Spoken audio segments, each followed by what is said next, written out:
হঠাৎ একদিন মহিলা কলেজের সামনে দাঁড়িয়েছিলাম, বাট ওয়েট, আমি এসেছিলাম মহিলা কলেজের সামনে অরোরা 3 তে তাদের ডেলিসিয়াস ফুড টেস্ট করার জন্য। অরোরার প্রত্যেকটা ব্রাঞ্চই ভালো লাগে তাদের আর্টওয়ার্কের জন্য, এন্ড মেনুতে দেখলাম তাদের ফুডের প্রাইস গুলো খুবই রিজনেবল। তাই আর বিন্দু মাত্র দেরি না করে অর্ডার করে আমি অপেক্ষা করছিলাম আমার ছোট ভাইদের। কিছুক্ষণ পরে আমাদেরকে খাবার সার্ভ করে আমরা অর্ডার করেছিলাম প্রথমে ক্রিসপি চিকেন বার্গার, যার প্রাইসটা হচ্ছে 160 টাকা, এন্ড একটা চিকেন চিজ নাচোস অর্ডার করেছিলাম যার প্রাইসটা হচ্ছে 180 টাকা। সাথে একটা বিগ সাইজের চিকেন তান্দুরি পিৎজা অর্ডার করেছিলাম যার প্রাইসটা হচ্ছে 420 টাকা। চিকেন তান্দুরি পিৎজার টপিংস গুলো বেশ ভালোই ছিল, সাথে কিন্তু চিজও বেশ ভালো পরিমাণে ছিল। এন্ড যেহেতু আমরা তিনজন ছিলাম তাই তিনজনের জন্য আলাদা আলাদা ড্রিঙ্কস আইটেমও এখান থেকে অর্ডার করেছিলাম। বেশ অনেকদিন পর রহনপুর থেকে শামিম এসেছিল, সাথে শামিলও ছিল, যেই কারণে ভাবলাম তাদেরকে একটু ট্রিট দেওয়া যায়। এন্ড আপনারাও চাইলে নিরিবিলি পরিবেশে অরোরা 3 তে আড্ডা দিতে পারেন ফ্রেন্ডস এন্ড ফ্যামিলি নিয়ে। আমি প্রায় আমার পরিচিতদেরকে নিয়ে অরোরাতে বসি, কেননা অরোরার প্রাইস গুলো খাবারের কম মনে হয় এন্ড ফুডের টেস্টটাও কিন্তু খুবই ভালো লাগে। কেউ যদি আমাকে বলে ডায়েট করো, আমি বলি আগে আজকে খাবারটা খেয়ে দেখি, কাল থেকে ডায়েট করব।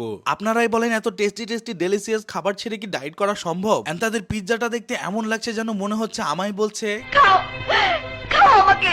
যাই হোক, এত কিছু খেয়ে আমাদের বিল এসেছিল মাত্র 1180 টাকা। তাদের জন্য অপেক্ষা করতে করতে নাচোসটা প্রায় একটু ঠান্ডা হয়ে পড়েছিল, যে কারণে খেতেটা অতটা ভালো লাগেনি, বাট পিৎজার টেস্টটা একেবারে অসাধারণ ছিল।